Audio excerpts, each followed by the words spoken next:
Hey everyone, so welcome back to the In Step with God podcast. For those of you that are new, this is a channel dedicated to educating and encouraging curious Christians. My name is JT Martin. I'm a research analyst and a curriculum developer with CBMC DFW, a business ministry dedicated to reaching businessmen and professional men with the gospel of Christ and encouraging them and equipping them to be able to reach others also.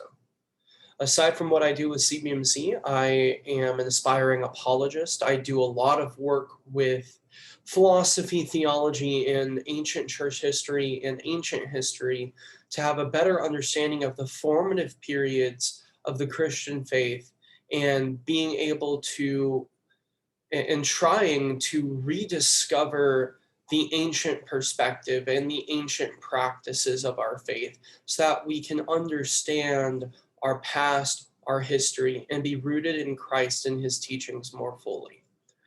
With that being said, what I'm doing with Fault Lines is I am doing the best that I can to help us figure out how we can use fault lines, where we need to get more information before using fault lines, and really helping us navigate this culture and race issue in the church. Video parts 1, 2, and 3 have all been a fun thing for me. Parts 1 and 2, I was a little bit more critical than I should have been, and I addressed that in part 3. But today we're jumping into part 4. There's going to be a lot of really, really rich theology stuff that we get into in this one. And so I'm really, really excited. Again, my name is JT Martin, and this is the In Step with God podcast. Let's get started. So one of the first things that Vody recognizes in this first page of chapter 2, this is page 21 in the Fault Lines hardback. He recognizes that one of the struggles that he's seen and that he's experienced as a Black Christian is that there is a struggle between whether the priority of the Black Christian should be Blackness or Christian identity. And this is what he says. In other words, are we Christians or Black people first? This may seem strange to non-Black Christians. However, I assure you it is a real issue and is relevant to the topic of this book. And here he cites Kimberly Crenshaw's Mapping the Margins, Intersectionality, Identity Politics, and Violence Against Women of Color. It's a huge part of what CRT developed from. So, why? Why is this such a critical piece? And he gives some explanation for it.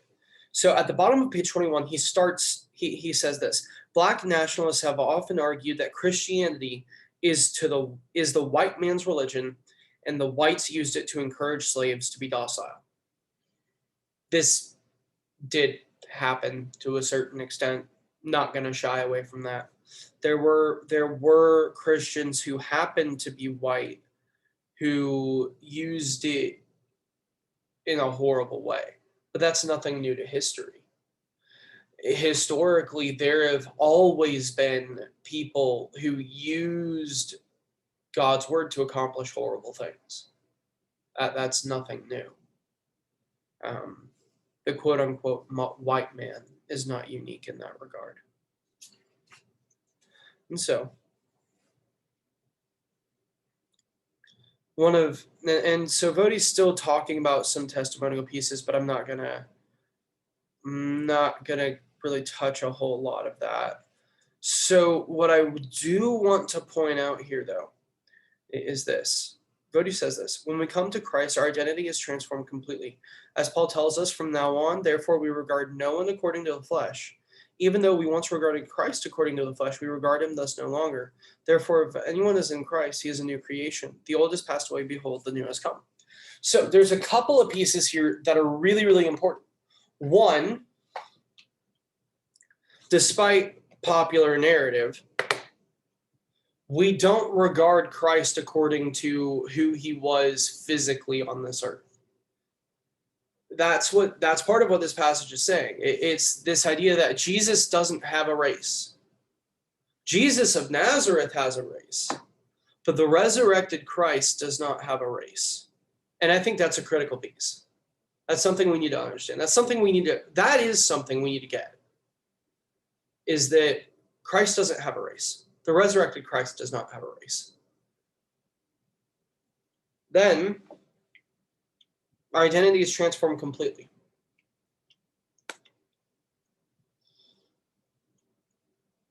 No longer are we bound or enslaved to sin. We are set free. We are completely changed.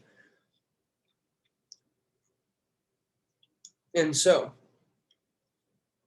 what this passage does is it settles kind of the debate that he started this chapter with.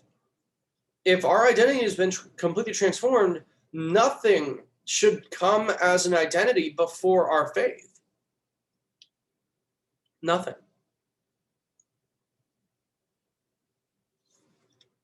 And so, he says this: I am a Christian because the grace of God found me when I wasn't even looking. I am a Christian because of God's miraculous intervention in my life. Yeah, nobody finds God. God finds people and drags them. I am unabashedly reformed in this regard. Everybody who knows me knows that. Now then, there are other things that I struggle with and that I'm wrestling with, but I lean pretty heavily reformed. And so, we continue. And a lot of what Vodi is talking about at this point, and where I really want to kind of jump off the book a little bit, is that he makes the remark, at this point in my life, I was most certainly more Black than Christian. And this was when he was at Houston Baptist University. This was a stage in his life where he was very heavily involved in the church. He was involved in ministry. And so I want to broaden this. I want this to be something that we really consider for ourselves. If somebody looks at the way we live our life, if we look at the way we live our life, is there anything that is more prominent than our faith? Is there anything that's more prominent than our faith? Are we a insert X profession before we're a Christian? Are we insert X hobby or X thing that we consider to be part of our identity? Is there anything that we are putting as an identifier before Christian? Or are we more identified with anything than we are Christ?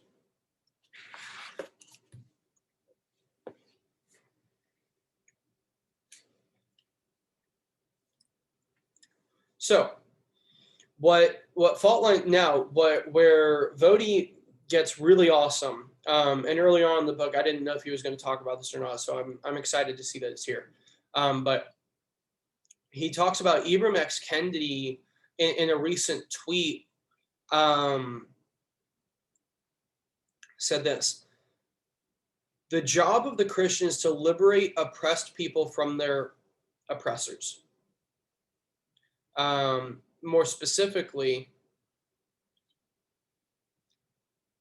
Kendi advocates this idea that the job of the Christian is not to spread the gospel so that people are saved from their sins. It's to oppress. It is to free from oppression those who are being oppressed. This is very troubling, because if the purpose of the gospel is liberation from oppression,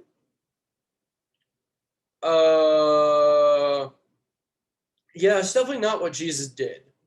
In fact, Jesus and the early church underwent more oppression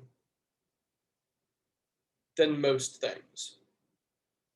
So it doesn't make sense in an ancient historical perspective to say that. To say that the job of the Christians to liberate oppressed people from their oppressors flies in the face of everything the ancient faith has stood for. And so I have lots of issues with that. So then now, why does he point this out? Why is he talking about all this? And it's because there's a false dichotomy, and he explains it this way. Either you are on the side of the oppressed, or, and by on the side of the oppressed, we're talking about this social justice and critical social justice, critical race theory, I'll keep CRT out of it. I'm not going to make that mistake. When we're talking about the big meta perspective, we're talking about critical theory and critical social justice. So either you are on the side of the oppressed, so either you are advocating for critical social justice and critical theory, which basically says that if you aren't advocating for it, you're against justice, or you are shutting down the conversation about racial injustice, ignoring minority voices, and upholding or internalizing white supremacy. So let's be really crystal clear here. And I wish he had more citations on this point. I really, really do. I wish he had more citations, because this is where we would need more citations to back this up in an argument. But the view that he's presenting is that the dichotomy is that either you are advocating for the worldview of critical social justice, or you are against justice and are actually part of the problem. That's massive. So let's think about this in our church context, because that's what this book is about. If people in the church are advocating and operating from a CSJ, a critical social justice worldview, what they see is that, and what they're perceiving of reality is that anybody who disagrees with them is disagreeing with God. Are you starting to get a picture of where the problem is? We are forming ourselves and becoming tribalized as a result of this, and it's because, well, quite frankly, the language that we're using, the way that we're talking about these things, prevents somebody from disagreeing about how to solve a problem. The very language of critical social justice as a worldview forces anybody who disagrees with what it says to be someone who is an enemy of justice. And to be an enemy of justice is to be an enemy of God. So the very language of critical social justice actually forces you to comply with what it says, and there are definitely spaces where it breaks a Christian worldview, or you're an enemy of God. That's not good. So he gets into, now something that he does get into that I think is important for us to recognize. If we are willing to boycott companies over how they choose to interact with the world and being pro-LGBT, pro this, pro that, pro blah, blah, blah, blah, pro insert X that you have a problem with. If you're going to be consistent, then don't send your kids to public schools. Public schools are some of the most liberal spaces in the world. If you're going to boycott Disney, you're going to boycott Netflix, or you're going to boycott insert anything over something that is liberal and left-wing, then have the consistency and have the guts to do it across the board. Because otherwise, you're not actually willing to sacrifice for your convictions. If you're not willing to boycott something across the board, then you're cherry picking when your convictions apply. You're cherry picking when your convictions matter. You're cherry picking when the commands of God matter as they've been nailed upon your heart. That's, yeah. So, now then, he says this about the SBC, and yeah, unfortunately, yeah, there's issues with this. They treated me exactly the way they treated white Southern Baptists who held positions they considered contrary to the convention's best interests. What he's talking about here is being reformed in the Southern Baptist Convention is a pretty quick way to be blacklisted, especially as it leans more Arminian at different times of the decades. And there was and so there's other issues. But I want to draw your attention to something on page 34, where he says this. I was not aware of, nor had I ever met, a black pastor who was working for or even passionate about racial reconciliation. I know exceptions to this. He goes on and he basically and he's talked about this in interviews with Wretched Radio, where in his experience, really, he only ever saw non-black pastors lamenting over the fact that their churches were dominantly one ethnic, identity.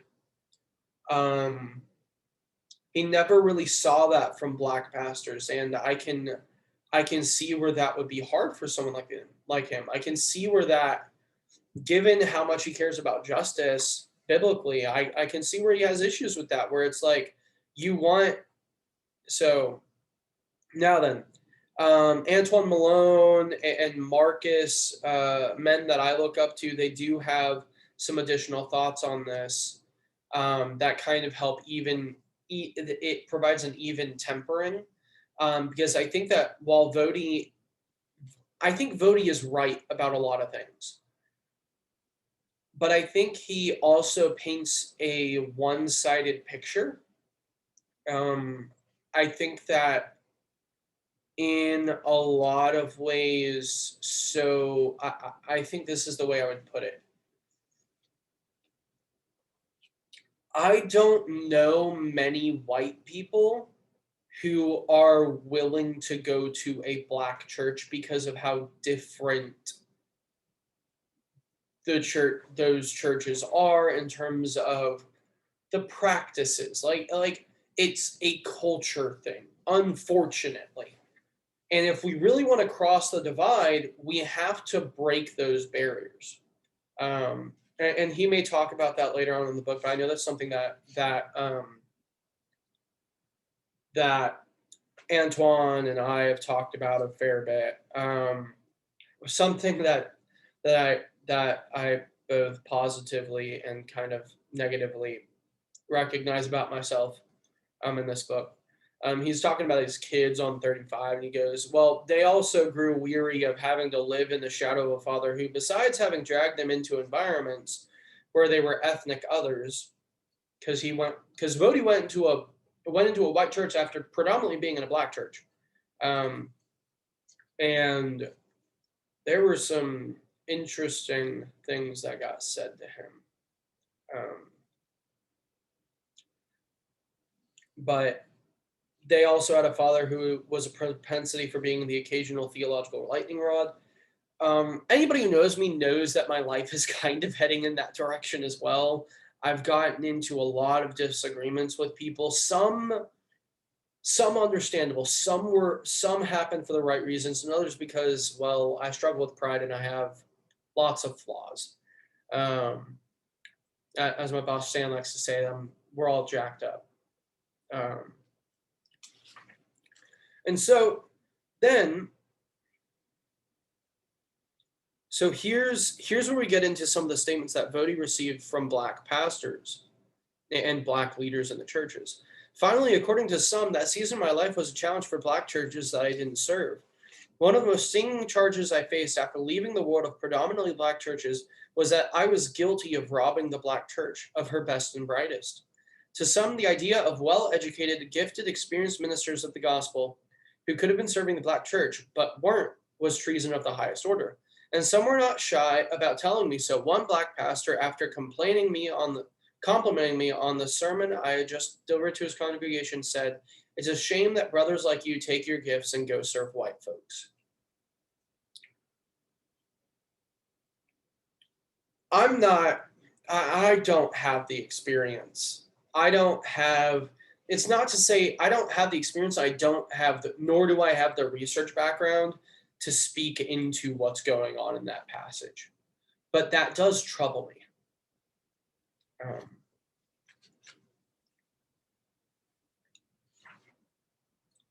So now we get to 38, and this is where we start to see the movement trend. This is where we start to see kind of this overarching worldview aspect. I have come to understand, and he gives citations on this part, which I greatly appreciate.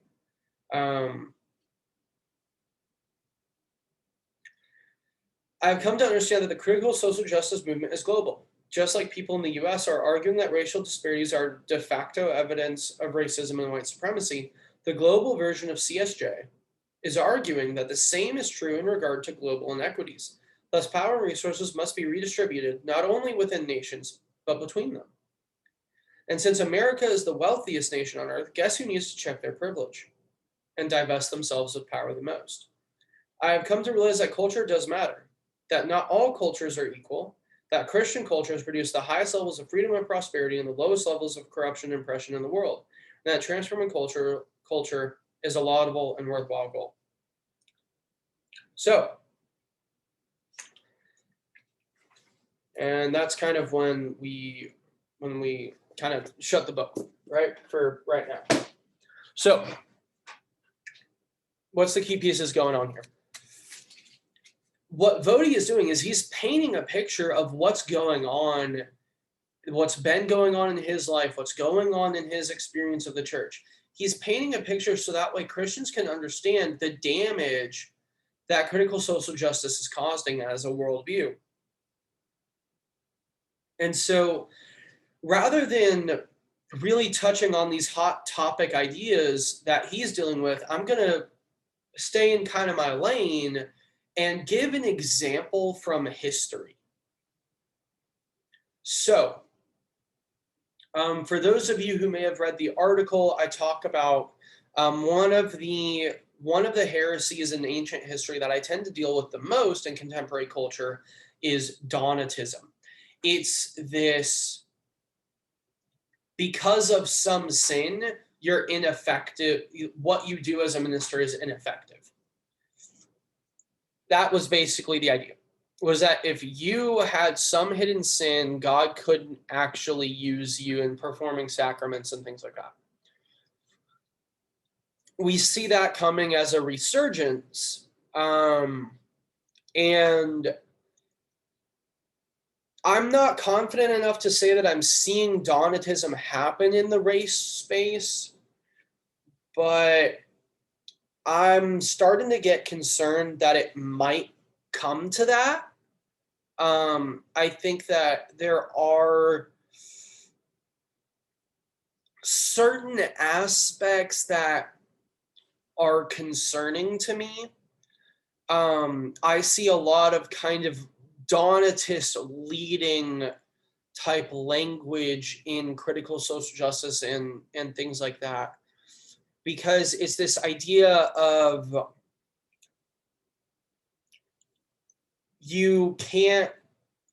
it's this idea that there is something that, even though you are unaware of it, prevents you from actually doing things for God.